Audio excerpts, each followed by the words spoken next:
कराना चाहता हूं कि द्वंद्व कहां तक पाला जाए, युद्ध कहां तक टाला जाए, तू है राणा का वंशज, फेंक जहां तक भाला जाए।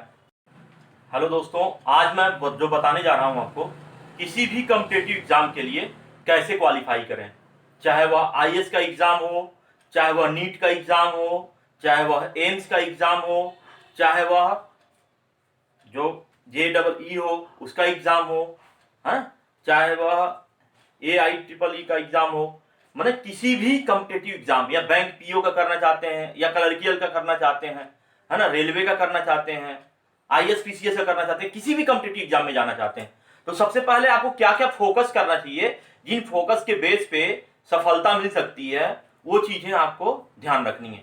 और उससे पहले, इन सभी बातों बताने से पहले मेरे को एक कवि की कविता याद आ रही है, जो आपको मैं उस कविता से अवगत कराना चाहता हूं कि द्वंद्व कहां तक पाला जाए, युद्ध कहां तक टाला जाए, तू है राणा का वंशज, फेंक जहां तक भाला जाए।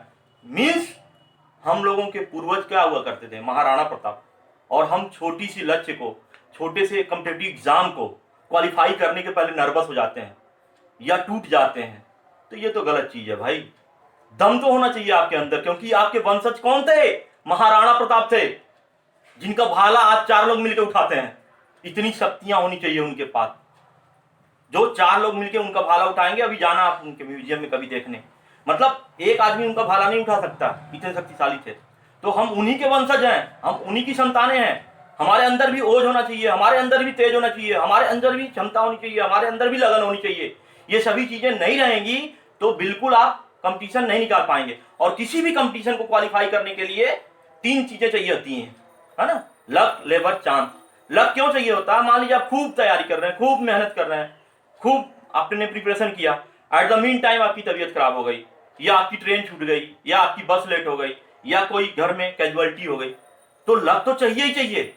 मैं हमेशा बोलते आया हूं अपने स्टूडेंट को, अपने बच्चों को, कि लक हमेशा नमक के बराबर चाहिए होता है।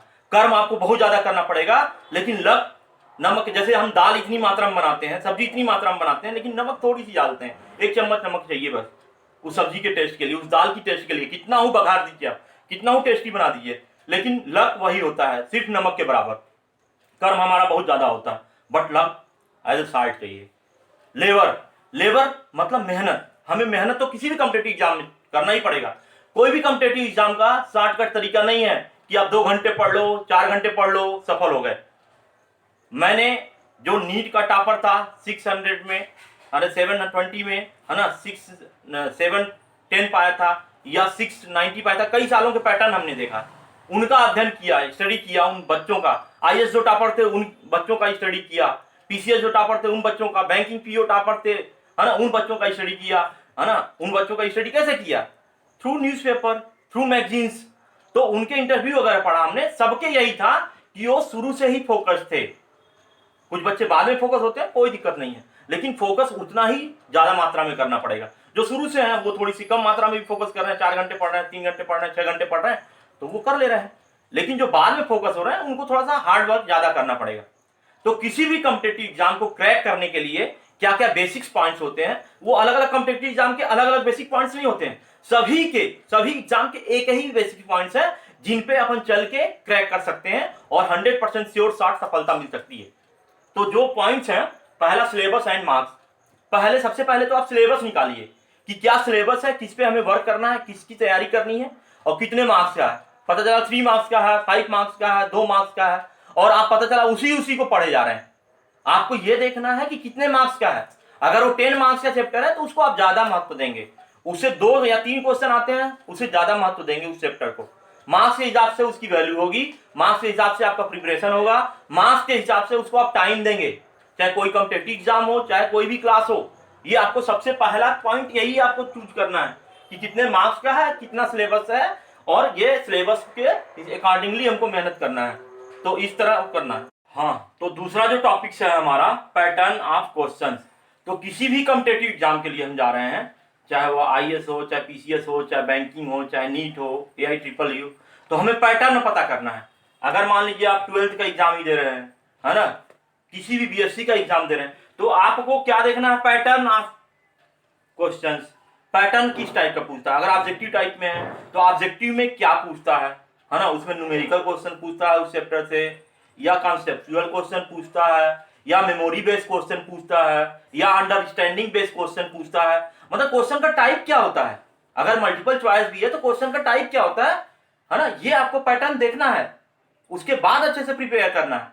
दूसरा क्या है कि अगर मान लीजिए आप डिस्क्रिप्टिव एग्जाम देने जा रहे हैं तो अब उसमें कितने टाइप के क्वेश्चन आते हैं, मतलब लॉन्ग आंसर टाइप क्वेश्चन है कि शॉर्ट आंसर टाइप क्वेश्चन है ना, कि very short answer type question है, तो वो पैटर्न आपको देखना पड़ेगा। ये नहीं कि लॉन्ग आंसर टाइप के क्वेश्चन आप पढ़ लिए और पता चला उससे शॉर्ट टाइप ऑफ क्वेश्चन आते हैं या वेरी शॉर्ट ना टाइप ऑफ क्वेश्चन आते हैं, तो वो पैटर्न आपको हमेशा फॉलो करना है, तभी आप किसी भी कॉम्पिटिटिव एग्जाम में सफल हो सकते हैं। अगर आप एग्जाम पैटर्न या क्वेश्चन पैटर्न नहीं फॉलो करते हैं तो आप सक्सीड नहीं हो पाएंगे। तो इसलिए आपको क्वेश्चन पैटर्न फॉलो करना बहुत ही जरूरी है कि किस टाइप का क्वेश्चन किस टाइप का पैटर्न से उस चैप्टर से आता है, ये उस हिसाब से आपको तैयार करना है ना। उसके बाद आते हैं seating capacity and time table. Time table लोग बना लेते हैं लेकिन ये होता ही नहीं है। क्यों? क्योंकि इसी के ऊपर आपका टाइम टेबल की जो है सफलता निर्भर करती है। आपका टाइम टेबल सक्सेसफुल तभी होगा जब आपकी सीटिंग कैपेसिटी होगी, और सीटिंग कैपेसिटी के हिसाब से टाइम टेबल बनाइए। ये नहीं कि आपने बता दिया कि सुबह 3 घंटे पढ़ूंगा और पता चला सुबह नहीं, आप दोपहर में सो के उठते हैं, 11 बजे सो के उठते हैं और सुबह का टाइम टेबल बनाए, तो कहां से टाइम टेबल फॉलो होगा। टाइम टेबल जो भी बनाए हैं, पहले आपकी कंडीशन क्या है, आप रात में पढ़ना ज्यादा पसंद करते हैं कि दिन में पढ़ना ज्यादा पसंद करते हैं, उस हिसाब से टाइम टेबल बनाइए। लोगों के कहने के हिसाब से टाइम टेबल ना बनाइए कि मैं रात में 3 बजे तक का बनाऊंगा और पता चला 11 बजे किताब के ऊपर सो गए, तो वैसा टाइम टेबल नहीं होना चाहिए। या सवेरे का 4 बजे से बना दिए और जग रहे हैं 8 बजे सो के, तो वैसा भी टाइम टेबल नहीं बनाना है। मेरे एक दोस्त की मैं अपनी घटना सुनाना चाहता हूं, टाइम टेबल से ही रिलेटेड है। अब होता क्या था, अब उसके घर वाले उसको 4 बजे जगा दिया करते थे, उसका पढ़ाई लिखाई में सवेरे मन लगता नहीं था। अब वो क्या है, लास्ट में उसी किताब पे सो जाया करता था।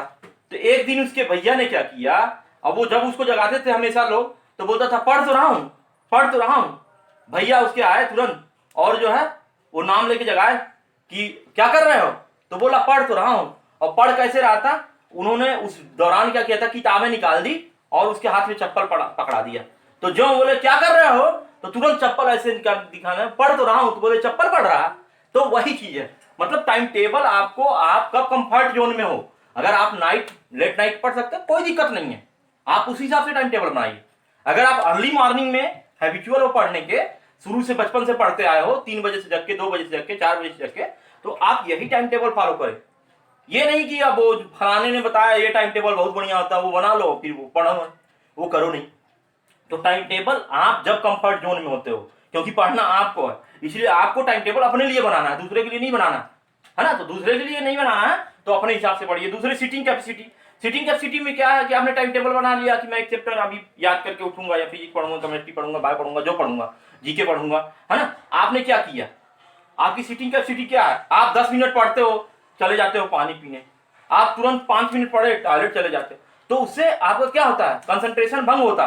क्यों? क्योंकि 1 मिनट जाने आने में लगा, फिर आपका कंसंट्रेशन, फिर आपके उस किताब को उस चैप्टर में आने में टाइम लग जाएगा, क्योंकि मन थोड़ा ना कि आपके बैठते ही आपका मन भी बैठ गया वहीं पे, आपका मन तो चंचल है ना भाई। पीपर पात सरी से मन डोला, मतलब पीपल के पत्ते जैसे मन डोलता है, जैसे थोड़ी सी हवा लगती है तो मन डाइवर्ट हो जाता है, ठीक उसी तरह जो है आपको कंसंट्रेट करना पड़ता है उस टॉपिक के लिए, उस चैप्टर के लिए, उस सब्जेक्ट के लिए। ऐसा नहीं कि आप तुरंत बैठते हो आपका मन भी बैठ जाता है पढ़ने, आपका मन तुरंत साथ साथ चलने लगता है, और जब तक मन नहीं चलता तब तक आप नहीं कर सकते, कोई भी चीजें आप ग्रैस्प नहीं कर सकते, कोई भी चीजें आपको बाय हार्ट नहीं होंगी, कोई चीजें आप लॉन्ग लाइफ रिमेंबर नहीं कर सकते। क्यों? क्योंकि आपका मन ही नहीं था उस काम में।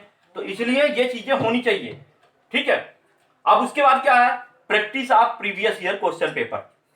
जिस एग्जाम में आप जा रहे हैं बैठने, तो करंट ईयर से उठा के लास्ट 10 ईयर के आप एग्जाम पैटर्न की प्रैक्टिस कर लो। फिर अगर नहीं अवेलेबल है, मान लो सिलेबस चेंज हो चुका है या पैटर्न चेंज हो चुका है, तो फिर जो पैटर्न में एग्जिस्ट करता है क्वेश्चन, है ना, उन पार्ट को आप करें और उन पार्ट की तैयारी करें, उनको, है ना, कम से कम 10 year previous year question paper आप सॉल्व करें। उससे क्या होगा, आपका कॉन्फिडेंस जागेगा, और टाइम लिमिट बना के आप पूरा प्रिपरेशन करके, रिवीजन करके, ये नहीं कि आप पहले दिन से जो क्वेश्चन पेपर सॉल्व करना चालू कर दिए, अभी तैयारी हुई नहीं। क्वेश्चन पेपर लास्ट का ऑप्शन है, जब आप पूरा सिलेबस तैयार कर लेते हो, जब पूरा आपका लगता है कि हम अब कुछ बचा नहीं है, तो लास्ट ऑप्शन क्या होता है, क्वेश्चन पेपर बचा होता है, इसको हमें करना होता है। और जो ड्यूरेशन है, अगर 3 घंटे का ड्यूरेशन है 3 घंटे में करिए, 2 घंटे का पैटर्न है तो 2 घंटे में करिए। जितने घंटे में आपको उस पेपर को कंप्लीट करना है, एग्जाम सिचुएशन बना के, है ना, चेयर टेबल लगा के, वैसे ही नाश्ता पानी करके आराम से बैठिए और पेपर को सॉल्व करिए पैटर्न के हिसाब से। अगर मान लीजिए आपका एग्जाम दोपहर में होता है तो दोपहर में ही आप 10 पेपर कम से कम सॉल्व करें। अगर आपका एग्जाम शाम को होता है 3 बजे से होता है तो 3 बजे ही आप अपना प्रैक्टिस का टाइम टेबल सेट करें। क्योंकि पता चला टाइम टेबल आप सुबह सेट कर रहे हो कि मैं सुबह एग्जाम दूंगा, और पता चला 3 बजे से एग्जाम है और आपको शाम को 3 बजे सोने की आदत है, खूब खा के तान के सोते हैं, तो फिर पता चला एग्जाम हाल में आपका नींद आने लगी, तो आपका ब्रेन तो वहां रहा नहीं ना कंसंट्रेट। तो जो आप पेपर की प्रैक्टिस करते हैं प्रीवियस ईयर की, वो एग्जाम टाइम टेबल कब है, एग्जाम कितने बजे से चालू होना है, उस टाइम के अकॉर्डिंगली आप पेपर की प्रैक्टिस करें। ये नहीं कि शाम को पेपर होना है सुबह आप प्रैक्टिस कर रहे हो, दोपहर को पेपर होना है शाम को आप प्रैक्टिस कर रहे हो। तो वो उस टाइम ड्यूरेशन में आपकी बॉडी जो है, वो आपकी बायोलॉजिकल क्लॉक जो है वो एक्टिव हो जाए, कि उस समय आपको इंटरेस्ट आने लगे पेपर करने का, पढ़ने का। क्योंकि पेपर तो आपके इंटरेस्ट के हिसाब से तो नहीं सेट हुआ है, जैसे टाइम टेबल आपने सेट कर लिया अपने टाइमिंग के हिसाब से, अपने इंटरेस्ट के हिसाब से, लेकिन एग्जाम का जो टाइमिंग है वो तो बोर्ड ने, या है ना, जो भी एग्जाम कंडक्ट करा रहा है एनटीए ने, वो अपने हिसाब से वो किया है, या यूजीसी ने, जो भी एग्जाम ना गवर्न बॉडी है, उसने एग्जाम का टाइम टेबल सेट किया, एग्जाम का टाइमिंग सेट किया। तो उस टाइमिंग को आपकी बायोलॉजिकल क्लास सेट हो जाए उस टाइमिंग में, उसके लिए आपको 10 क्वेश्चन पेपर 10 दिन सीटिंग कम से कम देनी पड़ेगी, और उस टाइम के हिसाब से ही सीटिंग देनी पड़ेगी, तभी आप सफल हो पाएंगे। उस टाइम में आपका, है ना, ब्रेन 100% काम करेगा। उसके लिए जरूरी है previous year paper with timing. उसके बाद क्या है, बिहेवियर इन एग्जामिनेशन हॉल। होता क्या है, मैंने बहुत से सालों का अपनी एक्सपीरियंस बता रहा हूं, ऐसे बहुत से बच्चे जो कॉम्पिटिटिव एग्जाम में बैठते हैं या सिंपल बोर्ड एग्जाम में बैठते हैं, वो नर्वस हो जाते हैं। पेपर अनसीन आ गया तो क्या किए, वो रोना चालू कर देते हैं पहले से, है ना, या नर्वस हो जाते हैं।